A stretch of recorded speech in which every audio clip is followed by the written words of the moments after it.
Peace. Supreme Understanding. How to Hustle and Win. HustleandWin.com. SupremeDesignOnline.com. Visit the website. Get some free excerpts. Find out that I actually publish books, man. Some of y'all be watching these videos, not knowing that there's some literature to go along with it. You know, I'm not just talking. I am talking, but there's some information to go with this. It's just commentary to add on. Anyway, I was thinking about something. I figured I'd add on, because I've been doing a lot of studies of indigenous cultures, and I wasn't just inspired by watching the movie Avatar. I've really been reading up on anthropology and just indigenous people from all over the world, doing some research on the Andaman Islanders and some of the so-called uncontacted tribes. And really, they none that are really all the way uncontacted. They all done had some kind of interaction with some Europeans, because the Europeans is going after them hard. But in studying them, I've come to some realizations, right? Original culture is probably the best thing you're going to find on this planet. I'm talking about our indigenous culture, the way that we used to eat, the way that we, I mean, you know, if you can get really all the way back down to the roots, to like how it used to go down in the beginning. It's just like when you look at a baby, like the things that we did in our earliest stages is the most pure, and not simplistic in the sense of being primitive, but simplistic in the sense that, like, yo, you really don't need all that complexity all the time. It's when things get complex that they get complicated. I look at how children, like my daughter right here behind me, are naturally inquisitive, and they discover the world, and they do scientific things that show that they're employing the scientific method. Like at such an early age, she's trying to figure out how the world works, and how she works, and how she interacts with the world.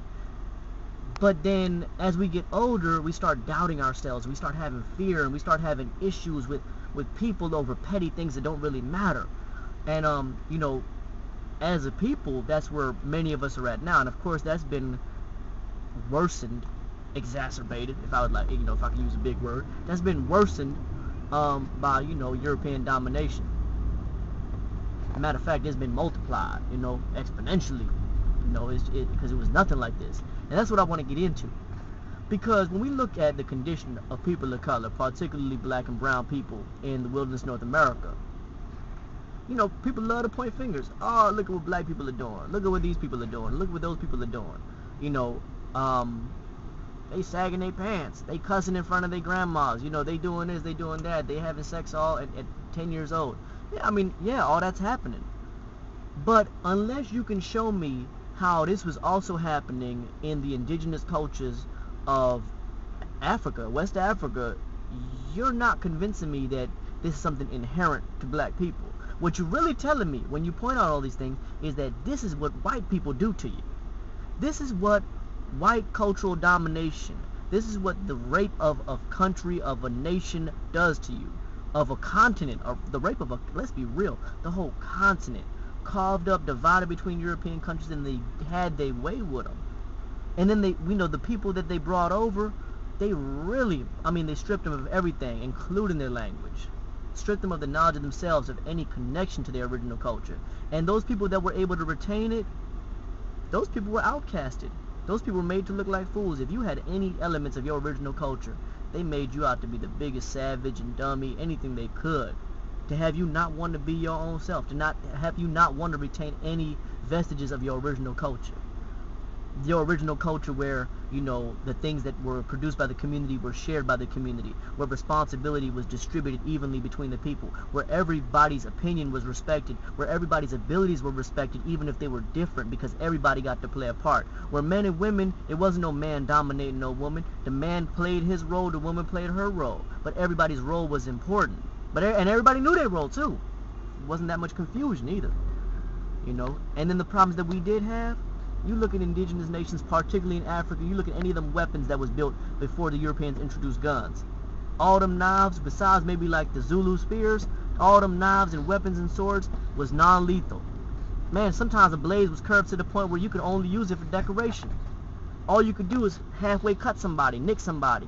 Because the wars wasn't about no genocides. It wasn't about no we gonna kill the whole people. It's like we just gonna show them like, yo, this is where our land, we want to be right here. Our land is right here.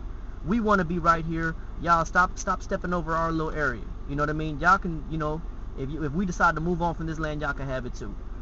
But, you know, we doing this right now. But we, you know, wasn't no thing like, okay, we want to take over everything that they got, so we just gonna murder all of them. When did that start happening though?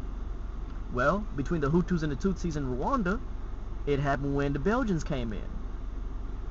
You know, and if you study the history of all these places, there ain't no place where people of color, original people, started acting savage and completely inhumane. When you talk about the man's inhumanity to man, for those of you that are well read, when you talk about man's inhumanity to man, that didn't start until European cultural domination. So when you look at, that's how I do it. I build and I knock her right out. I hope you ain't asleep though. Anytime I get in the building, she just be. That's how I put her to rest. Anyway, European cultural domination on the original people in the wilderness North America got us doing all of these things that we weren't doing when the missionaries and when the European traders first came to Africa. Because if you look at their accounts, they don't have no accounts of us doing none of that. Man, they respected the societies that they encountered. And the ones that didn't respect us because they had this thing where they just could not recognize and respect the greatness of the black people they encountered, they made up stuff. They said, oh, well, you know, the women are all lustful and sexual. Why? What was their justification? A, they were raping them. And so you're going to say somebody's lustful and sexual because you're raping them. B, because there wasn't no shame, so the women could walk around bare-chested or have their bodies shown because they didn't have to worry about it in their society. You got to worry about that around in a European-dominated society, because a European-dominated society is dictated by lust and power and all those other, awful things. And they said, oh, the women have big butts. That must mean that they're more into sex. You see how savage somebody got to think? And so this is the justification that they used. This was what was in their mind, and they transferred their lustful ideas onto we didn't have no problem with, there ain't no words for premarital sex in indigenous pre-European African languages, really in no indigenous languages. Ain't no illegitimate children, ain't no words for that. Ain't no words for jail, ain't no words for illegitimate children, ain't no words for premarital sex. There ain't no words for those things, because not to say those things never happened, but those things were just completely outside of the norms of that society. Real talk. So, I mean, I'm talking about, I've been to Africa recently, and the brothers that I was kicking it with, they didn't even have sex like that. They wasn't even chasing after girls like that. They was talking to girls to talk to girls. But I'm going to tell you who was having sex. The girls was having sex with the white tourists, and the dudes was having sex with the white female tourists. It's the Europeans, and then the homosexuals is having sex with the homosexual European tourists. And they wasn't even, the Africans wasn't even homosexual. They just was doing it to get money from the European tourists. So that just shows you, okay, this is what happens when you get around them. Can you show me some indigenous examples of torture? Nah. Even that little Chinese torture stuff, man, that stuff is you gotta get the history on that. You gotta go through the long history.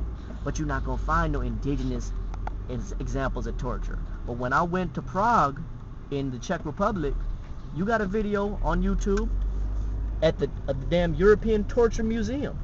I'm talking about they got a museum and the European tourists in there excited. I'm talking about they acting like they're at Disney. And this awful stuff, just click on the video, you'll see it. And this is something they invented. This is something they invented. And now, when you see like a black gangster that tortures somebody to get some information, to get some money, or to do whatever, that ain't something we invented.